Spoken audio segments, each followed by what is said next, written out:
Okay, today we are happy to have Christiane Scherb from Berkeley to tell us about co-decaying dark matter. Yeah, thanks for inviting me here. It's a pleasure. We should get rid of that. Yeah, now that I'm not working anymore besides, I can just talk to you about, in the first part of this talk, it will be some ongoing work with people in Europe. Pedro Schwaller, we just talked about him, Adri Carmona and Fatemeh Elahi. It's a nice little dark matter story for hidden value models, and then in the second part I will actually tell you why part of what I say in the first part should probably be taken with a grain of salt. So that's basically the idea of what I'm going to tell you. I don't think I need to tell anyone in this room here why we believe there is dark matter. I probably also don't need to tell you that we haven't found dark matter yet.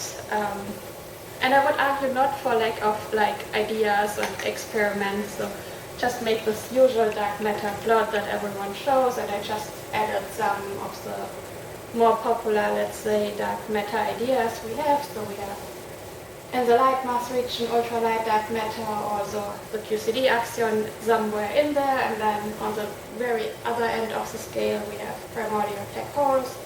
Somewhere in the GB to TeV region we have stuff like WIMPs or SIMs, ELDAs, all this kind of stuff, and hidden sector dark matter as well, and that's what I'm going to talk about today. And I talk about a specific class of hidden sector dark matter, which usually is called hidden valley model, or I prefer to say QCD-like dark matter, because it feels like it describes it a little bit better. The general idea of these kind of models is that you have the standard model of particle physics. I don't need to explain that to you. And then we add a non-Abelian gauge group, I just called it SUN there, and some number of light states charged only under this new gauge group and not charged under any standard model symmetry. And then we don't only want gravitational interactions, we also have some portal in between.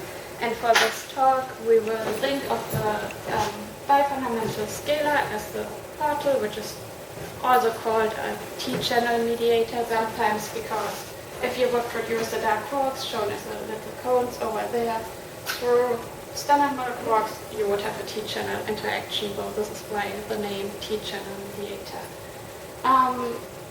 I already specified below there that we are thinking of an SU3 that extends the standard model in this case.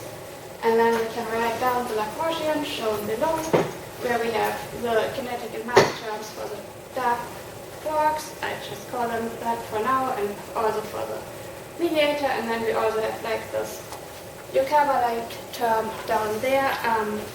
That's kind of important later on, so keep that in mind. This Yukawa-like term, if we think of a mediator that's a singlet on a standard model mostly, then it can only couple to either up-type quarks or down-type quarks via this interaction.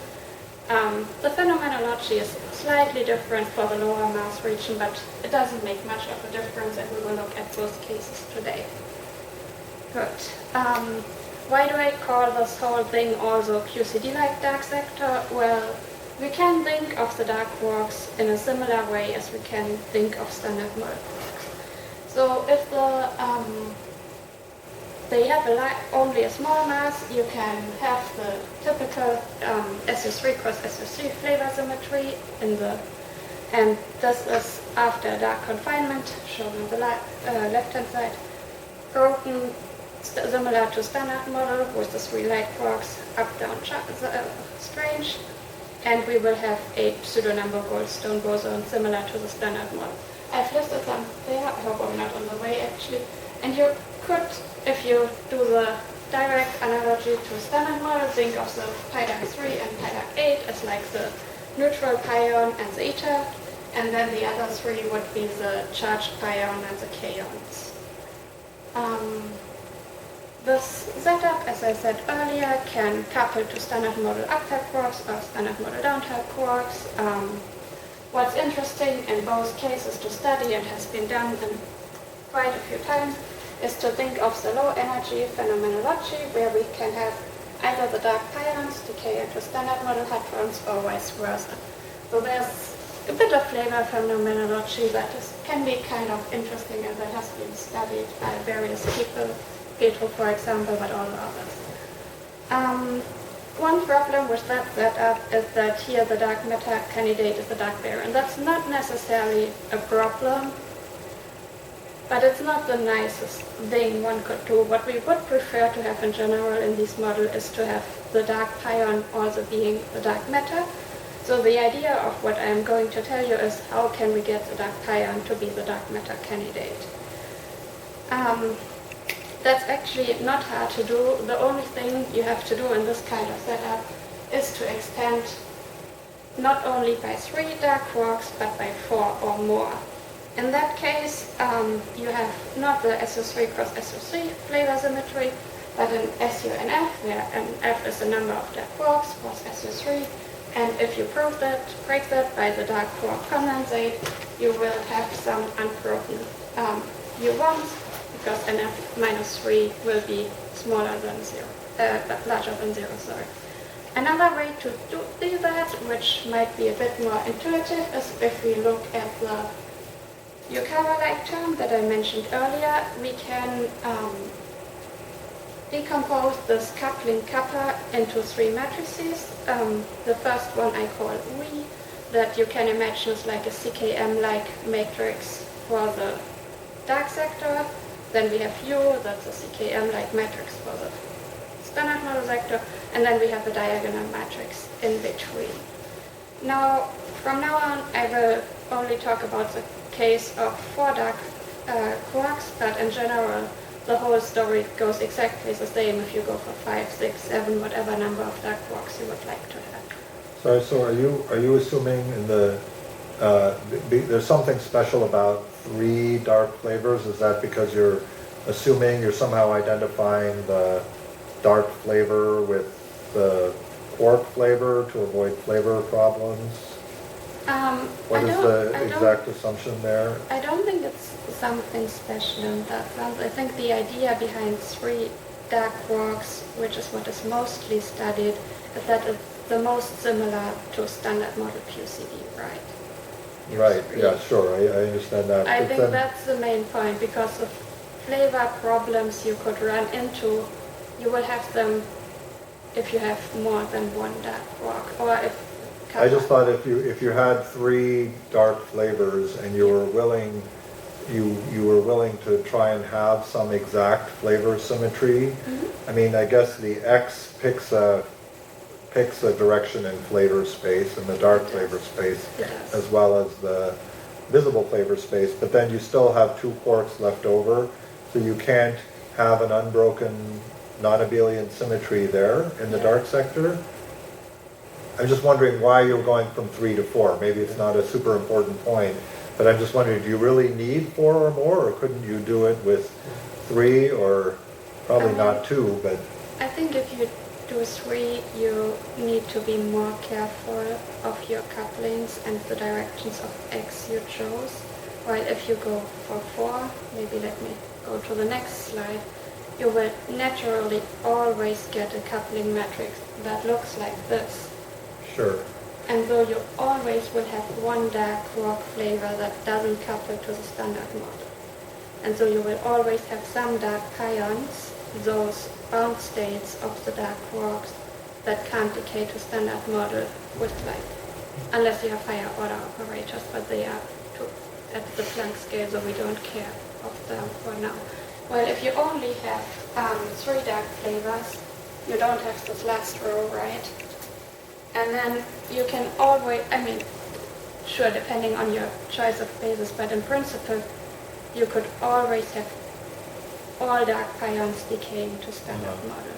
I was thinking that maybe you would just have, just impose some flavor symmetry, make the row on 0, and that will... You could do that. Yeah, something like that. You could, for example, just pick a direction. You could declare that your X coupling picks a single direction in Sure. even the standard model flavor space, but certainly in the, You can do that. yeah, okay. Yeah. Okay, but anyway, you're just doing it this way. We prefer to not impose more symmetries than we need to into the model. It's already extending the standard model by quite a few particles and symmetries and so on.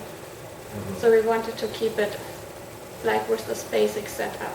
And Okay. if you keep that basic setup, this is what you need to do to get those dark pions to be Okay. stable. Okay, Yeah. so it's kind of, you get a stable pion without imposing any flavor symmetry Yeah, to the dark exactly. sector. Yeah. Yeah, okay. That's basically what we wanted to do. This is, basically what I was going to say next is that if you put those to 0, you have those that have a fourth generation dark quark as part of the bound state that they can't decay back to standard model easily. So you have basically 3 decaying dark pions that are the 3 diagonal ones.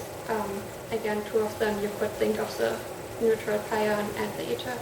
And then you have the 6 stable ones that don't have a fourth, sorry, wrong way around. You have the 6 unstable ones that don't have a fourth generation dark quark in them, and then you have the 6 that have it in them, right? So this is basically the particle content we care about for the moment. But you still have stable dark baryons, You can have them, yes. but those, their relic density is smaller than the pions? Yeah. I mean, generally, yeah, right, we would probably still have a dark proton that's stable. That's But I correct. would think, I mean, it would at least change the history, right? Because if it was stable, it's heavier, it would freeze out first, That's then it would true. start, I mean, did you look at that? Or, I mean, you could also break baryon number, I guess, Yeah, and I have it think- decay. If you have 4 Typically, flavors, you there's no have baryon. magnetic density, Yeah, right? that's true. Unless you have a symmetry, just like Yeah. in Ah, right, of course. If you have That's 4 right. dark flavors, there's no stable proton or neutron. Yeah. Why not? It's a boson, but, right, I mean, you haven't, no, it's still SU3, so, sorry, why? It's like a delta plus plus if you have 3 identical quarks. But it carries baryon number, so what, there's the lightest state with baryon number 1, right? And that can't decay to anything, but I think what he said is just, it's like baryons in the standard model, if you don't have an asymmetry, they annihilate super efficiently, right? Yeah. But I mean, so do your pions, but I guess they're light enough that, well, you're gonna calculate the relic density, so I'll let you do that, right? But I say, we Yeah. didn't think of the dark proton, so thank you for pointing that Yeah. out. We should consider that for sure, how we get rid of it. That's a very good point. But I think the main point is, like you said, you know, at the baryon mass, the annihilation, QCD annihilation is super efficient, Yeah. right? And so probably there's a very small relic density, whereas for lower pion masses, you know, you start being suppressed by, you know, the ratio of the pion mass to the QCD scale, so you'll get a larger relic abundance naturally, I think, for the pions. Yeah, so since we are speaking of relic abundance, there are 2 processes we considered for this. The one is a standard 2-to-2 process, and then you can also have a Westerminer-Witten term, which allows you to have 3-to-2 processes, basically. And in general, now you could imagine that you could have, in principle, any combination of 4 or 5 pions that are decaying or not decaying or stable in these processes. That's not completely true, especially if you choose 4 flavors. If you do the numerics, and you can have actually the mathematical proof, I didn't put it in the talk, but if you're interested I can show you later, you can never have an odd number of stable dark pions in any of those terms, and you can also not have just 1 stable dark pion in those terms. What you are left with are all those terms. I just wanted to show all of them once, but we actually for now didn't study all of them. We limited ourselves to the 2 to 2 and direct 3 to 2 terms. Actually, that's the wrong one. This should be this one. No, this one. Anyway. So we have here on this side, we have the Boltzmann equation for the stable dark pions, and on the right side, we have the ones for the decaying dark pions, where you obviously also have to take into account the part where they are decaying, right?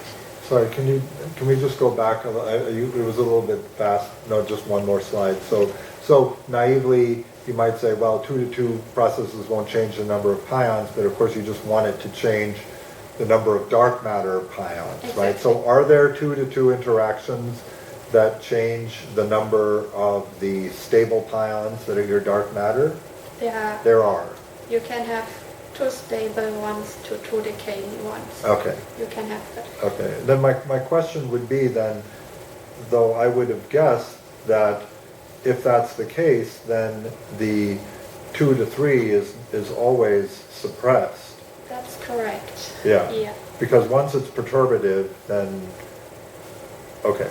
There will actually, there's a region where you can get with very high dark pion masses and low ratio of the dark pion decay constant to the dark pion mass where the 3 to 2 is dominant. But in principle, in what I would consider like the natural parameter space, it's always the 2 to 2. Because I mean, if you had some sort of symmetry where there was no change in the dark matter from 2 to 2, then of course this would be important, right? Yeah. But if, anyway, okay. When we started out this project, our idea was that the 3 to 2 might be dominant in some part of the parameter space and we could have something like a sim miracle again. But it turns out you need quite a bit of tuning to make this dominant. Yeah, right. For everything later, it will be the 2 to 2. Okay. Yeah, I mean. So then, are you throwing away some part of the 2 to 2 if you were, so you can then given that, or the stuff on the left is from the... That's the one for the, that's left for you, right? No, this one, sorry. This one is for the dark matter. Yeah. So you have the 2 to 2. Yeah. And that's the only 2 to 2 you will get. Okay. And then you have the various 3 to 2 processes where you always have an even number of dark matter in there. Okay. Okay, thanks. And Do you then, have the yeah. like the annihilate standard model? Yeah, I mean, that's, let me put this one again just to highlight it. I mean, this is this little term at the end, right, where the decaying ones decay back to standard model. But can you just directly annihilate the standard model? For I example, don't think two so. stable annihilate. I think they always have to go through the decaying ones. Or would they directly annihilate? Which would the process be? I mean, you could certainly, with your X particle, you could certainly write diagrams. Right? Yeah. But they might be suppressed by higher powers. X is heavy. X is It might be suppressed by higher powers with one over Decay NX. also through X, right? Yeah, but that's just one. You integrate on insertion. X, you write the pi couple the center model.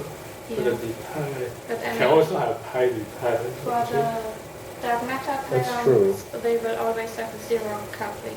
Let me go back a few slides to make sure I understand what you're saying. So this is the part where the X is integrated out, right? So you have these kind of interactions.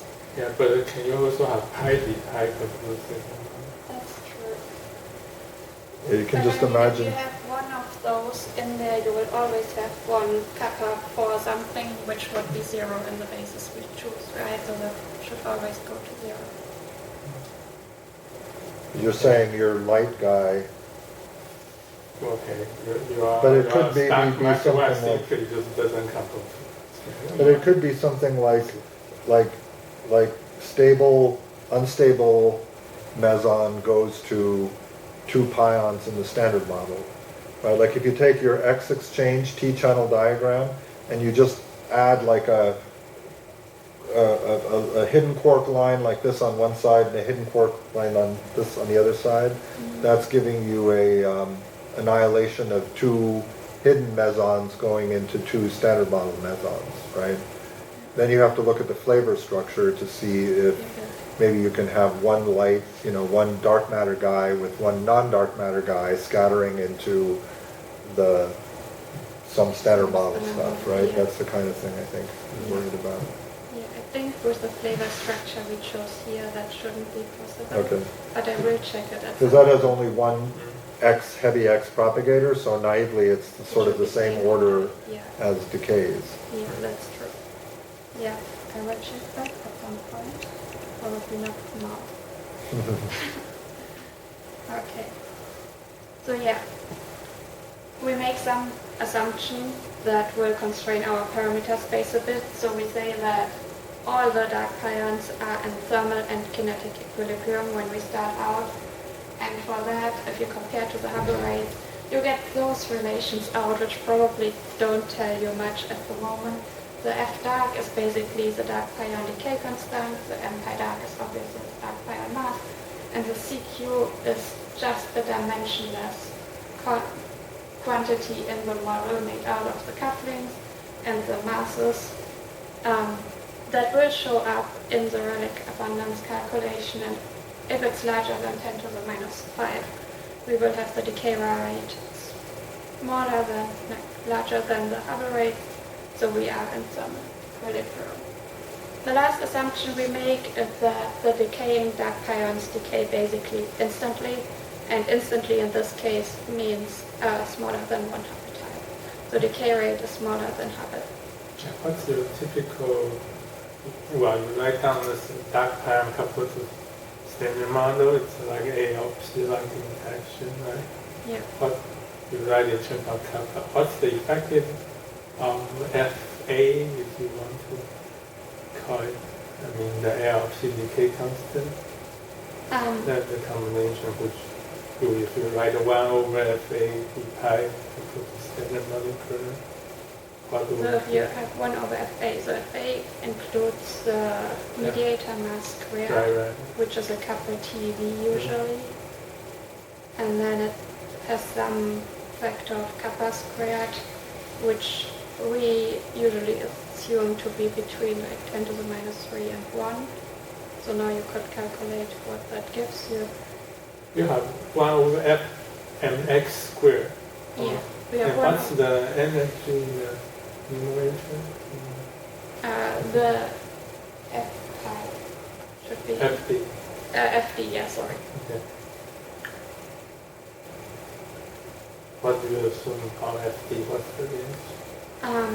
So roughly pion mass, so GeV-ish. We vary it around that basically. So basically your FA would be bigger than TeV. Yeah. So in that case, typically they are okay. Yes, they are long-lived at Kreider scale, but they can still decay.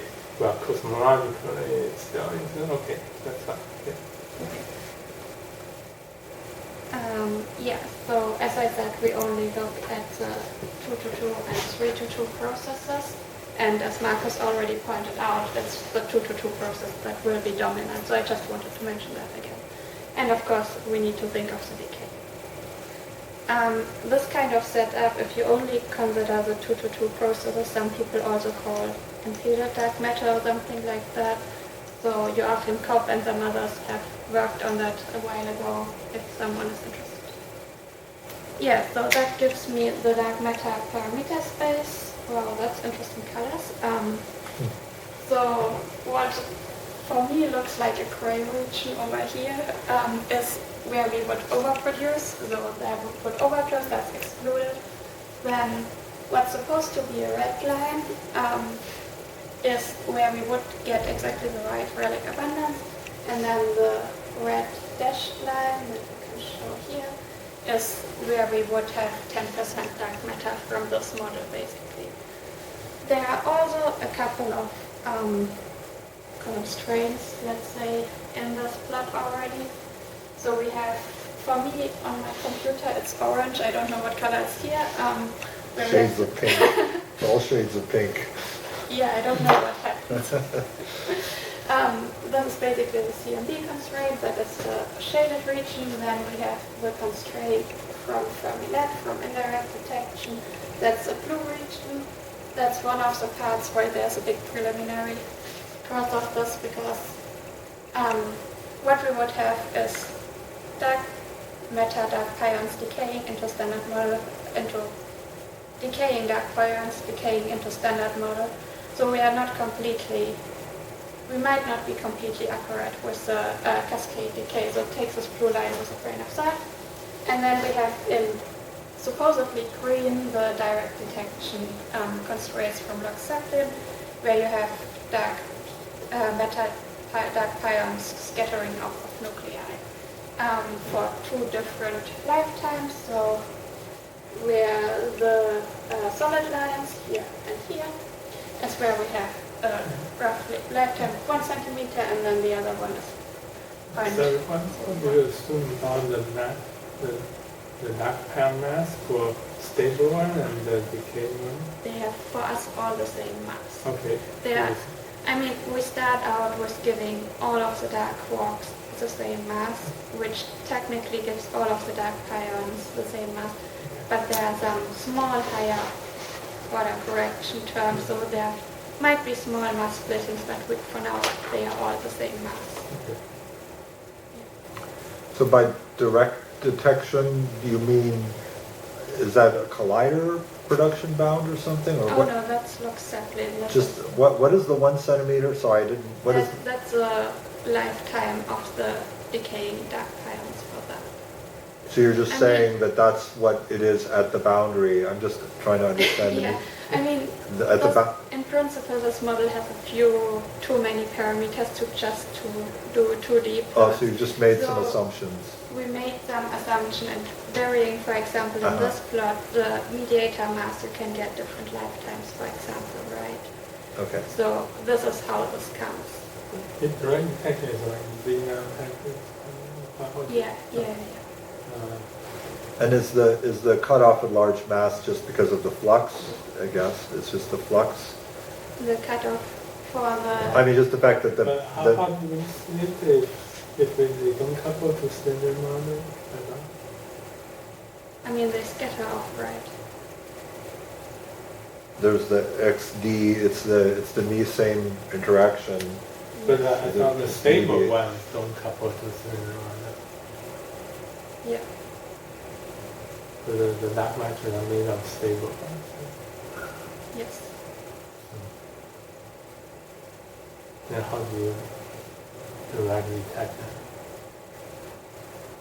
I think it's just I mean, you can write, as I said earlier, some higher order diagrams where you have just one, I mean, they consist out of two dark quarks, right? One that doesn't couple to standard model and one that in principle could. So you can write down an interaction with this one quark, which is what we did, and then you get the scattering. I think it's the with same kind of diagram you were thinking Yeah. about for. You were thinking about it for annihilating into the standard model. Mhm. If you just turn that diagram sideways, right, then it would be scattering off the standard Yeah. model. But in this case, you would want two stable guys, right? You'd want in the dark sector a stable guy going to stable guy. Yeah. What about inelastic diagrams? So do you have But the inelastic? latter doesn't mean you do have annihilation to standard model, since you just turn it around. Right? Yeah. You probably would need, yeah, you're right. We should comment on that. I think usually, though, if you have decays are more important than annihilation, right? So Yeah. it probably doesn't change I'm guessing it wouldn't change the thermal history much. But also I was wondering about, do you not have inelastic dark matters or whatever it's called? What was it? Is it exothermic or whatever? Anyway, could you have a dark matter particle scattering off standard model and making the decaying pions? I guess that's forbidden. That's forbidden, By the that's symmetry. forbidden, okay, that's forbidden by the symmetry, Yeah. okay. Yeah, I guess you can't change the number of dark matter particles, okay. Yeah. there are no other questions, let me point out one other part of the parameter space. If you have relatively low mass dark pions, you can produce them at LHC. And there have been some searches, so let me just go quickly over how you would produce them. I've drawn two diagrams. You could pair produce a mediator that each decays into a dark quark and a standard model quark, each of them forming a jet, basically. The cross-section is shown below, where we have in blue couplings to up-type quarks, in yellow couplings to down-type quarks.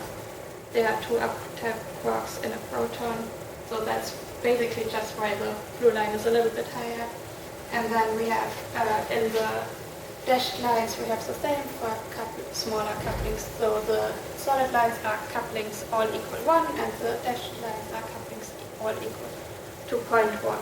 Then there's another process that experimentalists have considered that's shown over there, where we have a T-channel mediator exchange, which is also what I showed in the beginning. In this case, what you can see is the difference in quenching ratio between different couplings is a lot larger. Again, solid is all couplings being 1, dashed is all couplings being 0.1, and since we have basically two orders or two couplings coming in, right, one here, we have a coupling square suppression, and this is in this case why the cross-section goes way lower if you increase the coupling. The advantage of it, though, is that you don't have to produce too heavy resonances, so for high mediator masses it would still be a larger cross-section.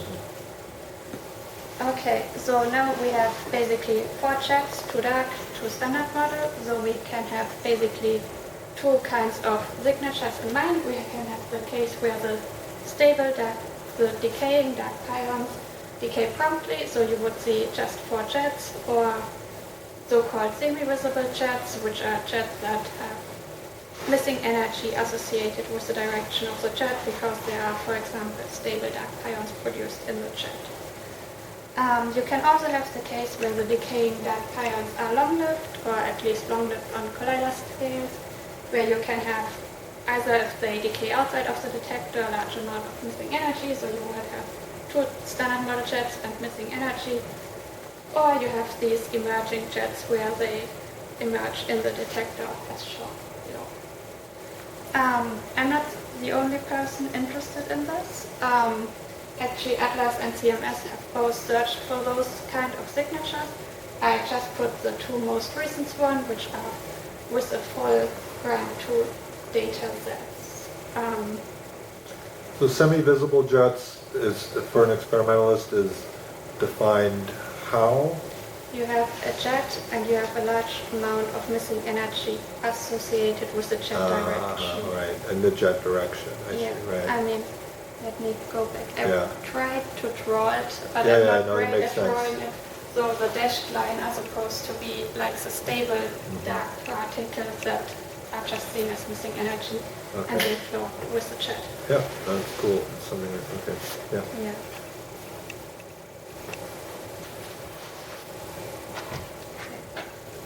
Yeah, so I like to show collider bounds in this parameter space where you have the lifetime of the dark pions that decay on the x-axis and the mediator mass on the y-axis, just because it feels like it's easiest to understand.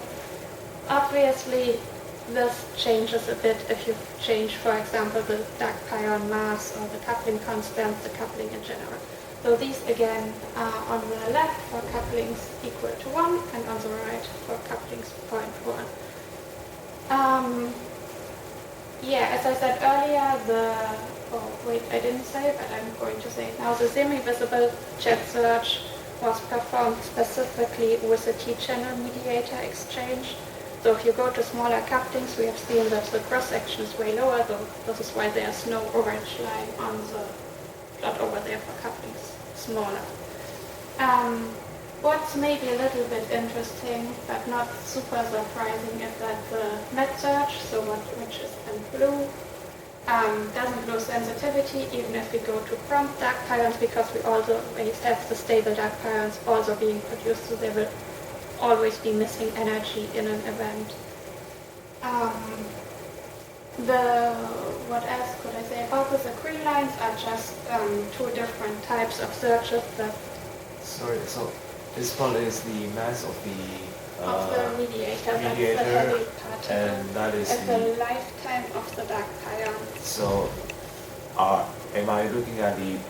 Or Because these two are just everything independent parameter, right? Below the lines is excluded. Oh, I just I see. didn't want to shade it because it gets really ugly the more lines you put in there.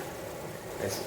So yeah, you can see that the merging jet where you need the dark pions to decay inside the detector but displaced are like sensible in an intermediate lifetime region.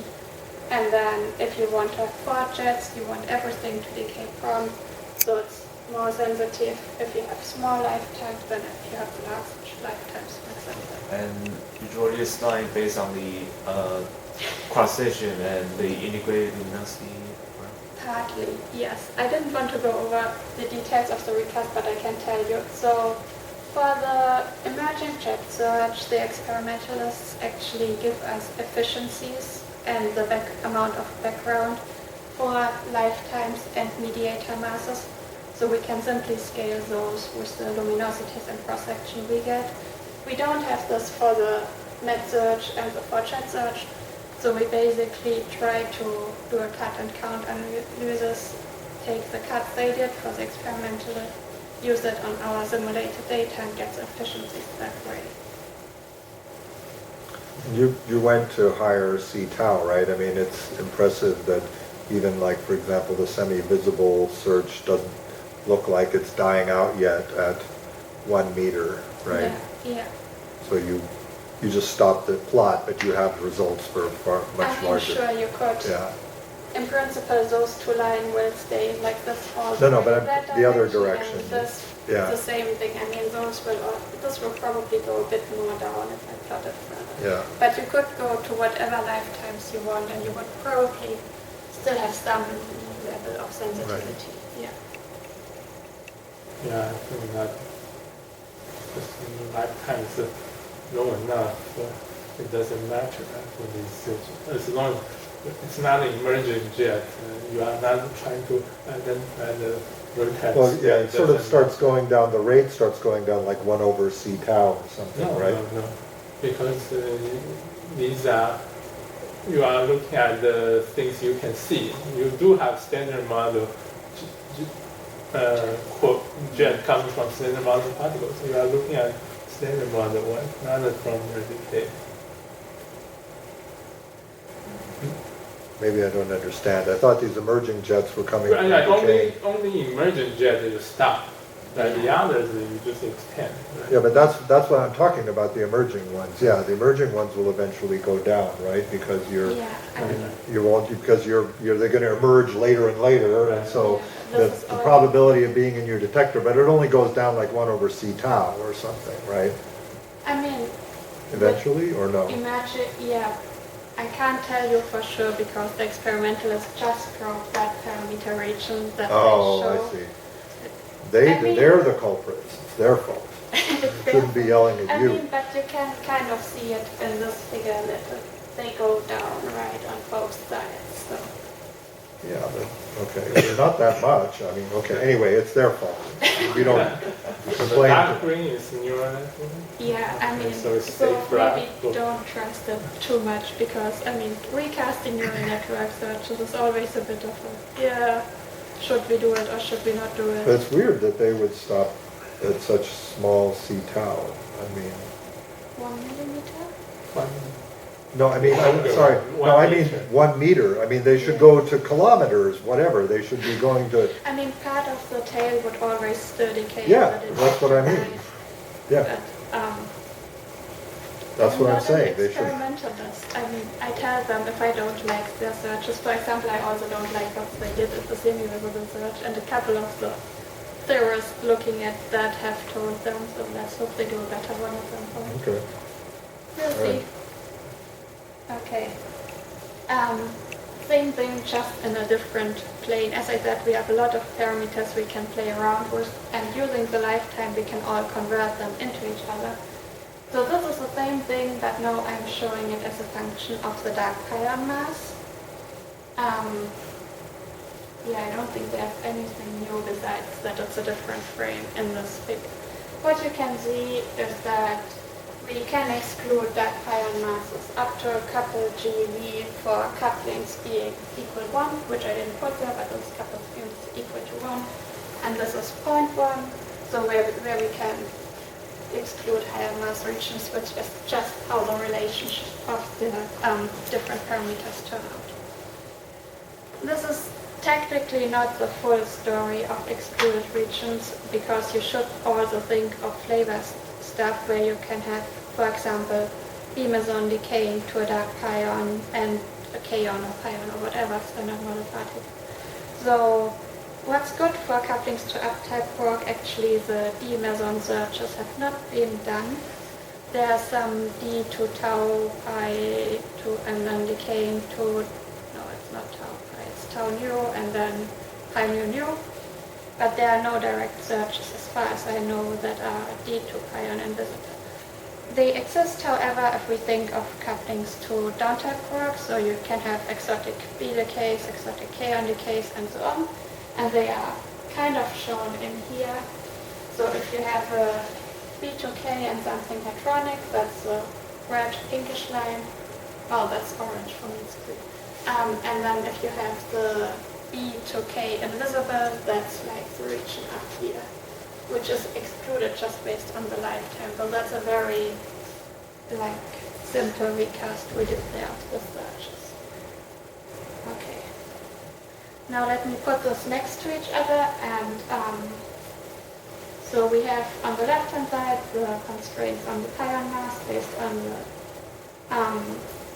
collider searches for couplings to up-type quarks, and in this case we chose that this ratio Fi over M pi equals to 15, so we are somewhere here-ish, I guess, and you can see based on the pion mass that in all lifetime regions like this little space up here where it could be dark matter will probably already be tested by collider and excluded. However, if you look like for this ratio being equal 1, where this actually doesn't change too much, you would only exclude like up to a few GeV, so in that case we can't probe the dark matter region yet. Any questions about that? Otherwise I'm going to tell you now why you probably shouldn't take those plots on the left side too seriously. Because if you think of dark jets, they are depending on the hadronization model. I mean, in general, jets are kind of dependent on the hadronization model. That's a non-perturbative process and we can't easily calculate it. To understand that, let me remind you of how you could think a jet originates. You have, in our case, two dark quarks being produced. This is a very simple setup. They shower, they hadronize, they can decay back to standard model quarks, which also can shower and hadronize, right? So, good thing is shower and decay we can calculate. The bad thing is hadronization we can't calculate. Standard model hadronization is not that bad because we have data from experiments that we can use to tune our hadronization modeling. That's not true for dark sector hadronization. I mean, we don't even know if dark sectors in that case exist, so we don't have any data we can tune against. So that can pose a problem. And so if you do a simulation for dark sectors or those hidden valley models, what you usually use is Pythia because they have a nice hidden valley implementation. And Pythia uses Lund string fragmentation. And whenever I talk about Lund string fragmentation, I like to show this little piece of Wikipedia article just because they have this very nice sentence at the end of us not confusing string theory with string fragmentation. That's very helpful. Thank you, Wikipedia. Luckily, Wikipedia is not our only source of knowledge, so in a very simple picture, what happens in string fragmentation scenario. So we all know that quarks can only exist in a confined state, right? So if they are produced at a collider and drift apart, there will be a force between them that forms like a string-like potential, basically. If the potential is large enough, it can break up, and we have new quark-antiquark pairs. That's like a very simple picture of what you can imagine happens there. There's the so-called fragmentation function, which I show below, which gives you the probability that a hadron with momentum z is formed. In Pythia, there are 3 parameters you can vary in this function, which is the parameter RQi, the B parameter, and the A parameter. And this is also how Pythia sets up the dark hadronization. So in principle, you can put in whatever value is allowed for these 3 parameters, and you will have more or less dark hadrons, right? So what we don't vary is the RQ parameter, because that's a correction factor for heavy quarks, and we consider all quarks having the same mass, so we don't need that.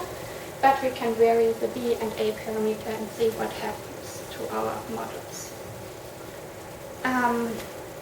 We did this, and you can see the results on the left, where we have the number on constituents in a jet.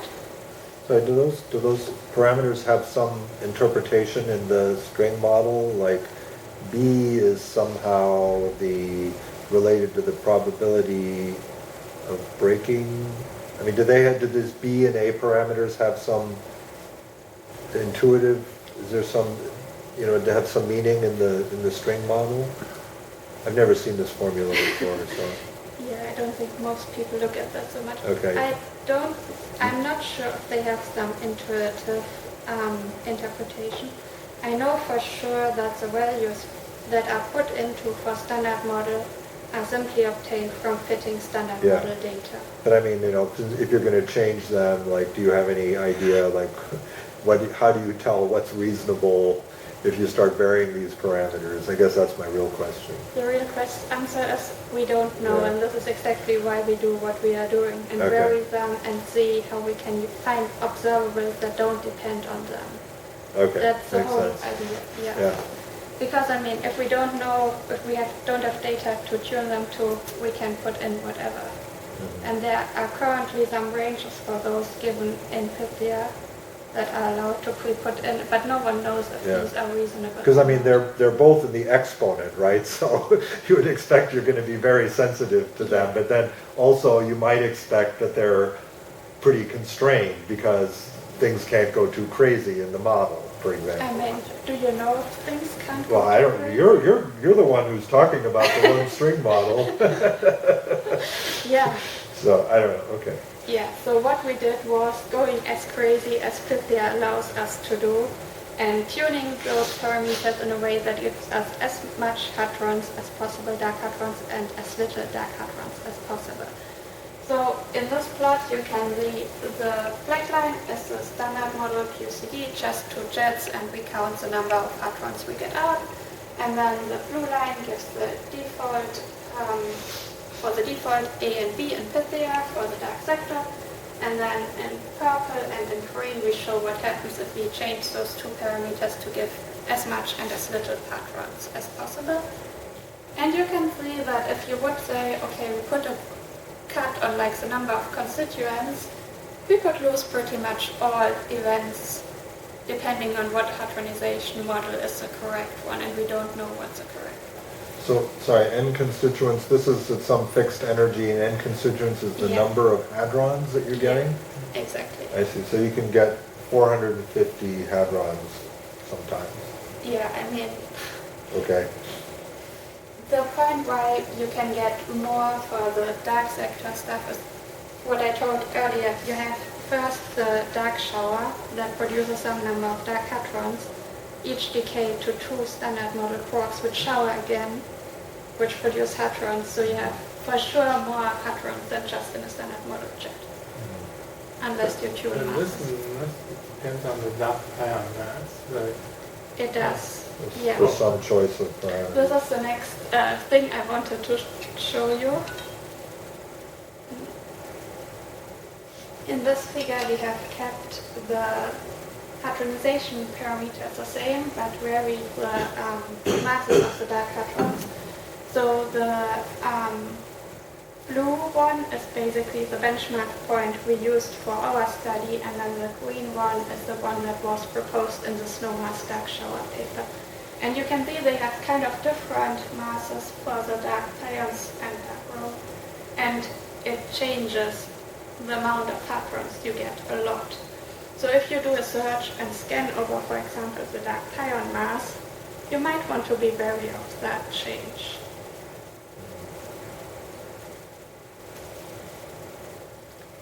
The good thing is we actually didn't have to find a new way to think of jets to get rid of this. Other people have done it, and it's what we can use is a so-called Lund Jet Plane, maybe anyone has heard of that already, which allows you to separate different parts of what happens when the jet is formed in this plane. I'll show you how in a moment. So what you do if you want to construct a Lund Jet Plane is you look at a jet. You basically go to the last splitting, which I just called 4 here because it's a tiny toy model jet. You look at the two parts of the jet and you decide that the one with the higher momentum is the core of the jet and the part with the lower momentum is the emission. Then you can find the radial distance between the jet core and the emission, as well as the momentum relative to the core, and put it at some point in your Lund Jet Plane. Then you follow the part that you call the core and do the exact same. You look at the emission, so in this case we are now here at the 3. You again decide which part is emission, which part is a jet core, and you put another point. And if you continue to do that through the whole jet, you get kind of a density plot of where most points would be. And this turns out can give you the different processes that happen in a jet and a plane. So you have at the low KT region the non-perturbative processes, and this is the exact region we are interested in. Sorry, I'd like to understand this. So the KT is the KT of splitting.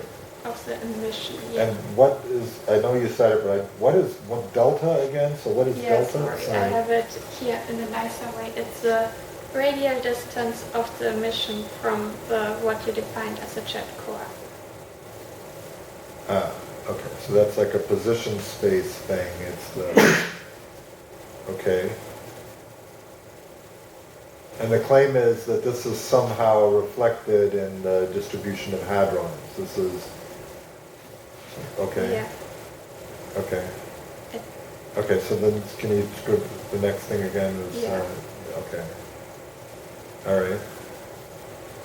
Yeah, so this is basically, and since this gives us a region where most of the non-perturbative processes happen, and we have this separate from like other parts of the jet process, we try to use this exact procedure of constructing the Lund Jet Plane to construct those observables that are independent of those hadronization parameters. First, before we did that, we checked that actually if we do that in Pythia, that it gives us the right thing. So we have on the first plot closest to me, we have what Pythia gives us for the dark sector. We have here, based on the expected density, what we should get, and then the last plot is the ratio. And if you look at the color bars, the ratio is in most parameter space roughly 1. So what Pythia gives us actually is what we would expect to get. So that's pretty good. Next, we looked at the various stages of the jet event, basically. So we first compare the stage of where we just have the dark shower to the stage where the dark quarks hadronize. So the furthest to me, again, is the dark shower, in the middle we have the dark hadrons, and then on the last slide we have the ratio of the two. And you can see that in here, at the low KT region, most of the change happens right in this red region. So actually most of the hadronization process happens in the low KT region as we expected. That's good to know. if we go one step further and we allow the dark hadrons to decay and then the standard model quarks to shower, we see that there's not that much of the change in the ratio plots. We see that most of the parameter space is white and there's only small region down there at very low KT where we have a change. That's mostly due to our model or benchmark point choices, because we chose relatively low mass dark hadrons, so the dark quarks don't have too much energy, and so there's not much of showering going on there. Last step we can look at is looking at the standard model shower compared to the standard model hadronization, and again most happens in the low KT region as we expect. So I think I've not understood the basic idea here, what you're trying to do. What do you, so this jet plane sort of gives you different regions where, you know, the jet has different characteristics, but now what are you trying to do with this, with your dark versus, I haven't understood the basic idea of what you're trying to do with this. For now we are just seeing that what the Lund Jet Plane is supposed to do, separating those regions, is actually happening. What we want to say that the difference between shower and hadron is dominated by the low KT region, and that's exactly. good. That's good, yeah. So I still haven't understood, maybe just ask then, like, here you're comparing what? Well, you're saying ratio is one. This is probably me, but I just don't understand. I'm sorry, but I don't understand, like, what the ratio of what to what is nearly one in most of this region. When you do PCA simulations, which you probably haven't done in a while yourself, you can tell it to stop after different parts of the event generation. So you can tell it, for example, just generate and don't shower anything. Oh, it's like parton level versus full showering. And then you can say shower it, but don't hadronize it. And then you can say shower only the dark sector, but not the standard model. Okay. And what we are seeing in the ratio plots are different stages compared to each other. And we are just seeing that all the hadronization stuff happens in the low KT region and is localized there. Okay. Which is what we want to use next. Okay, so this is all sort of preparatory. This is all preparatory. Yeah, okay, good. Yeah. Okay, sorry, I thought I'd missed something. No, you did. Okay, well, I probably have, but yeah, go ahead. So, this is actually probably the more important plots to look at, because now we again look at having the scenario with the default parameters in the middle, and then left and right we have the parameters tuned so that we get the maximal amount of hadrons and the minimal amount of hadrons. And you can see that, like, the upper part of the plot in all three looks pretty similar, I would say, and then the lower part where the hadronization happens looks very different. So let's see, so what is it, okay, and you're going to tell us, like, what are these jets that are up in the upper part of this Lund plane? What kind of jets are these? It's not so much what kind of jets are those, but what kind of emissions during the jet and generation it is. So in the slower yellowish region, all three, those are emissions that lead to an hadron afterwards, so with very low KT, right? I see, those are, okay, yeah, right. Does that make sense? Mm-hmm. And then in the upper part, those are higher KT emissions, so they come from some part of the shower process, for example. Right. And so we don't want to basically look at the lower part, because this changes if you change those parameters A and B we talked about earlier. Mm-hmm. And this is exactly what you can see here, right? If you have the parameters so that you get as many hadrons as possible, you get a higher density of emissions in this region, so it's darker yellow. And if you have a lower number, you get like a lower number of emissions here. And we don't want to take these part of the parameter space into account. So what we do is we define an observable that's basically, this is a lot of equations, so let me go back. That's basically saying we only look at the emissions above a certain KT threshold. which if things go wrong, you might put it somewhere here, and then you're still pretty dependent on the hadronization, and if you put it higher up, you are independent of hadronization, right? So, But this is something you're doing, this is not an experimental cut, this is a cut on, you're somehow saying you're being conservative by throwing away signal events, or what? Yes, That's what basically. you're doing. What does the color means? This 0.1, 0.01?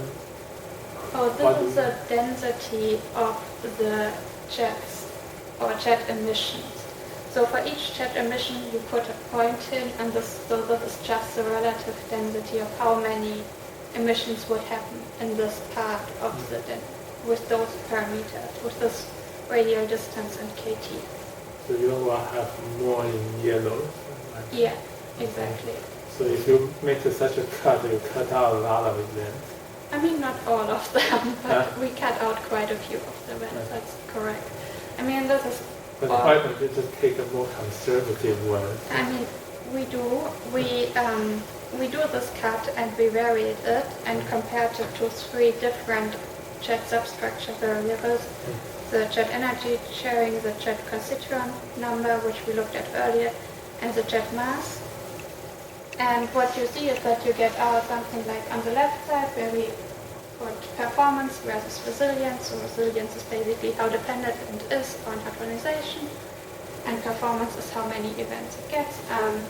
And you have in the purple-ish dots, you have for different KT cuts how well our new observable that we suggest performed, and then those are the 3 other observables that have been used so far. Basically, what you can see is that for each resilience, basically our observable would have a better performance still, even if we go to pretty high or pretty high and pretty low KT cuts, right? How is performance defined? Number between 1 and 7?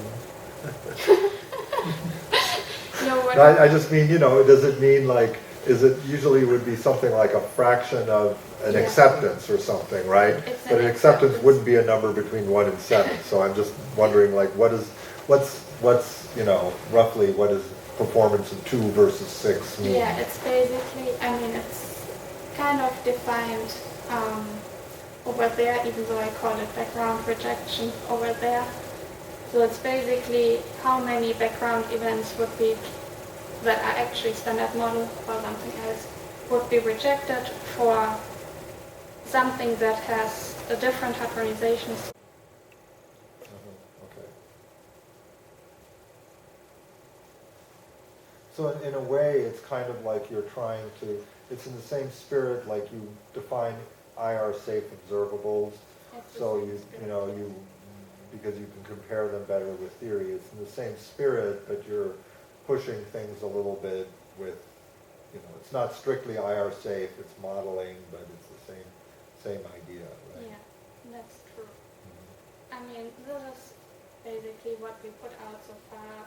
After we'd done that, we got 2 machine learning people on board who wanted to join us, and at the moment we are trying to use optimal transport to actually decorrelate those 2 variables A and B from the data. We are not sure if it works yet, so don't ask me for results on it, but we are trying to get this further to actually find something that's a bit more, or let's say a bit nicer than this number of emissions above a certain KT cut, and to actually be able to look at data and analyze them without being dependent on those 2 parameters. The thing I think sort of philosophically though, I have maybe a bit of an issue with this because, the thing is that what you're trying to do is be insensitive to a parameter that we as theorists don't know, right? I mean, you have the Lagrangian of this theory, but we just don't know this thing, right? Now, you want, I guess this is all just about, the experimentalists are going to do a search, and you're just trying to interpret it in terms of this model, and you're using this to kind of estimate the theoretical uncertainties, right? I guess that's what this is being used for.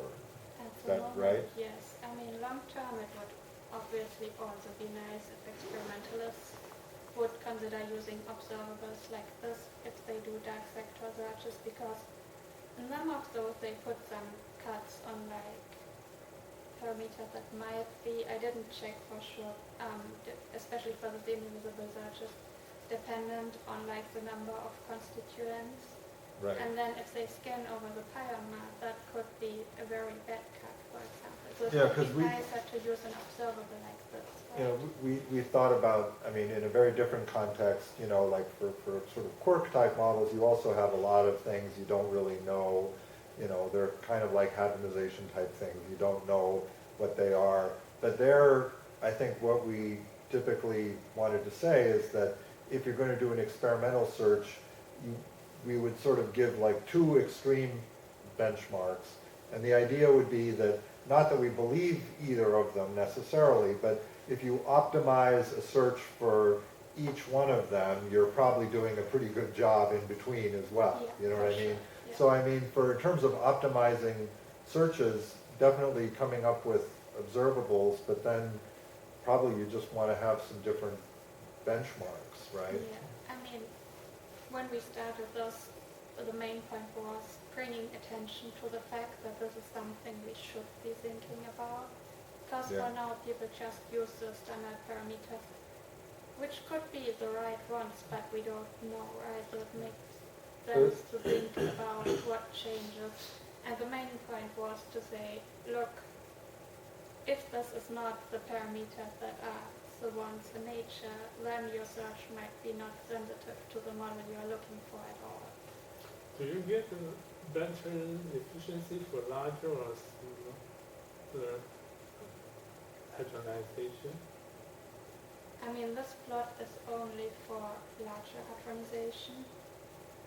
I'm not sure if I remember exactly how the one for lower looks, but I think it looks Compare pretty with the similar. default. Let's Yeah. just say compare these two.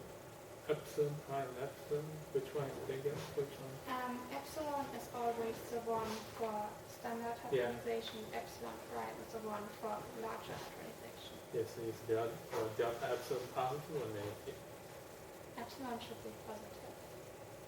So larger hadronization give you less efficiency. Yes, I think so. But, yeah, I was going to Why- ask, why is that? what is the search, what is the signal here? Because I was, like, for example, if you just had the, whatever they were called, the semi-visible jets, I forgot what you called them. You didn't call them. Yeah, the invisible. The semi-visible jets, right? Yeah. There, you would think that, you know, if you produced very few dark guys, they would just be visible jets. So you're completely turning off the signal if you are producing very few dark hadrons, you know, and you're basically, that's directly what you're measuring almost. Yeah. But maybe it's more complicated for the other things, like the displaced ones, it's more complicated because it really, but for those guys, it seems like it should be directly, the fewer dark hadrons you make, you're just hurting your experimental Yeah. signal But directly. then you just say it's the opposite. But Yeah. you get more. Yeah, that's why I'm asking, because you get, right, you would think that the fewer dark hadrons you get, you're just directly dividing, you know, you're just directly cutting the number of signal events. That's true, yeah. I mean, for this is really just basically proof of concept that we can use this to remove the hadronization. We just looked at two dark jets as our signal. So we just produced from two quarks via portal interaction two dark quarks, which then shower and hadronize, right? But I guess, for example, when you're defining your sum efficiency, what is the, that's for a certain experimental signal, right? Two jets. But I mean, this is... you have to tell them from, the whole point is distinguishing them from background, right? Yeah. So the idea is having two dark jets and distinguishing them from two standard model jets. And But this then, is yeah, a then- but very then how- toy-like example, obviously. But the way you're distinguishing them, has to do with things like, if there's some missing energy along the jet and some of these other observables, Yeah, right? exactly. So which, is it one of them in particular? Is this one particular observable that you're using, or what? I think for this one, it's usually the missing energy in the jet direction, because this was based on one of the semi-visible searches that Atlas did. Okay. For But did you say that it went the other way? I thought you said... Another thing is the dark hadronization in this. Do you just have dark pions, or you also have other dark hadrons, like dark baryons or rhodes? We, for now, only have dark pions, with the assumption that everything that is heavier, every other dark hadrons, would decay into dark pions. So the dark pions is what... So basically makes just it- you end up with all dark pions. Yes. And the ratio of stable one and unstable one should roughly stay constant as long as you have many of them. Yep. I mean, So- unless you change the lifetimes, right? Then Right, things right, go yeah. very bad. So the fraction of being visible and not invisible should roughly stay constant for more or less hadronization. Yeah, I mean, if you look at this, I think in the original semi-visible search, there was some cut of like the ratio of missing energy to momentum. And I mean, this would change a lot depending on what your parameters are, right? So for this parameter and the rho cannot decay to pi, right? They have the same mass. Yeah, but they would both decay to standard model. I mean, this is the benchmark point that was suggested in the Snowmass paper based on the lattice simulations. We just adopted it and used it. But both of them would be, in this case, decay back to down-type quarks. They would all go to DD bar, basically. Maybe we should let you kind of wrap up and we can, sorry, because Sure. we're slowing, I think it's our fault. We're stopping you pretty cold here. So why don't we, you're already at the end, okay. But let's, left, so. okay. So yeah, I mean, we kind of discussed everything quite extensively. What I told you about is how you, if you don't impose another flavor symmetry, you can just go to higher numbers of dark flavors to produce dark pion, dark matter.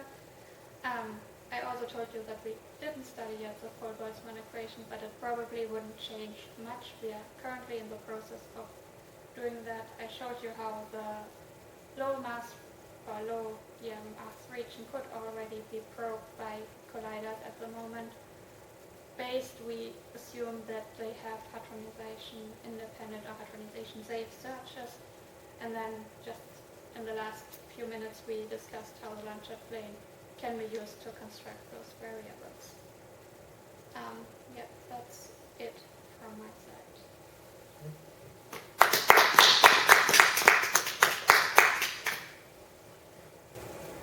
So, No questions. I hope by LHC is like the current energy is high enough. It's just like it didn't analyze the data in a specific way, like for this model.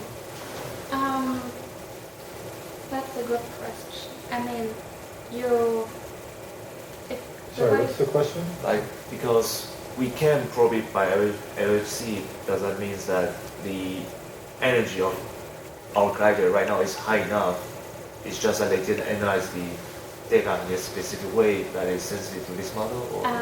Not exactly. I mean, if you look here, the black lines show the mediator mass, and you can probe up to roughly, let's say, 3 TeV in the plot over here, right? So this black line, sorry. And this region over here that is shaded is excluded. So the limit is mostly from the mediator mass, not so much from the dark pion mass. There's generally the idea that the dark pion mass should be in the GeV region, so usually when collider people scan over it, they scan over like 1 to 100 GeV dark pion mass roughly. And then, I mean, you do some cuts on the kinematics and so on to distinguish signal from background, so you lose some events. And though you end up with a specific mediator mass that you can exclude, in this case, like 3 TeV. And this mediator mass is related with couplings and mass and so on with the dark pion mass. So really what we have is from the collider surges abound in this parameter space. And then we use the light pipe to translate it into a bound on the pion mass. So basically we have the energy to probe up to 2.5 roughly or to 3 TeV, which is pretty good if you remember these figures, because I mean at some point your cross-section are too low to produce enough events to see anything, right? So it's just we need to run more simulation to compare our model with data. We don't need to wait for more experimental data to be released. I mean, we can wait for more experimental data and better, let's say, analysis that might be able to cut away less events, so we can go to even lower cross-section. But once the production cross-section is too low, you need a very high luminosity to still see any events, right? So getting more luminosity helps for sure a little bit. But yeah, that's basically the main point. But I mean, also you can't produce anything on shell that's higher than like 6.5 TeV, and even that's already like, right, if you only have 13 TeV center of mass energy and you want to produce 2 of them, there's a kinetic limit for what you can produce on shell. And the Lund Jet Plane reconstruction, like you have to keep track of the vertices inside the jet. But if you have like dark hadron, some of the vertices will be invisible for the detector. So what's usually happening, and we work with an experimentalist for that, you have a jet and you basically re-shower it using, I think, temperature algorithm, and that way you can get all the emission steps basically. But that is simulation, right? That's simulate. I mean, that's also what the experimentalists do with their simulated data if they do an analysis, right? So this is, there are some experimental paper. I think Atlas Group has actually done some Lund Jet Plane reconstruction for one of their searches. I don't remember the reference, but I can look it up for you. And you can, yeah, keep track of the jet and go through all emissions back, and they can also reconstruct it. Yeah, but like if some of the jet vertices is invisible because they are dark hadron, will that change the result of the pattern like you see for example low PT part?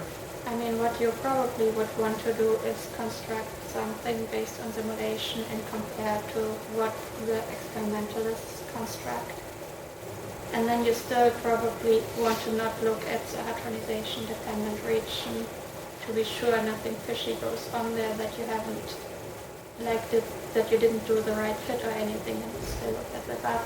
And I mean, if there are differences, there might be new physics in there, or you might just have some theoretical errors or simulation errors, some statistical errors. But yeah, so you would basically compare to a simulated Lund Jet Plane.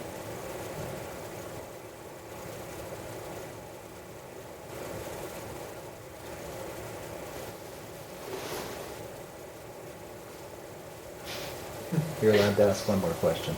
Well, I thought maybe we should turn the camera off. We should thank her and, we can Right. continue discussions informally. But yeah. Thanks for being patient with all our questions.